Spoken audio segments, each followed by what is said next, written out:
Siz baxın, İslamın ən mühüm şərtlərindən biri israf haramdır şərtidir.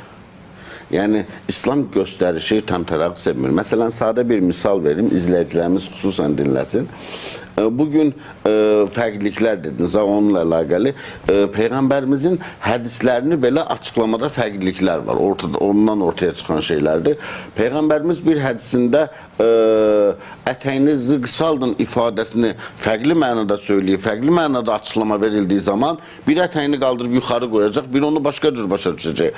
O, məsələn, nəyə əsasən söylənmiş şeydir? Ərəb cəmiyyəti imkanlı şəxslər göstərişi çox sevərdilər İslamdan əvvəl. Məsələn, yerlə sürünən əmmamələr geyinərdilər, paltarın arxası yerlə sürünərdi. O lovğalıq kibir əlaməti idi və Allah Rasulü onu gördüyü zaman söyləyib ki, bax, onun topuqdan aşağı hissəsi cəhənnəmdə yanacaq. Niyə? Çünki o lovğalıq üçün, kibir üçün edir onu. Hətta yanında dostunun biri soruşur ki, ya Rasulallah, mən də paltar tikdirərkən ətəyim topuqdan aşağı olur, məndə mi yanacaq? Deyirsən, onu lovğalıq üçün, kibir üçün etmirsən ki. Yəni, nəyə gətirirəm? Baxır, məqsəd nədir? Bəli, niyyət çox mühümdür.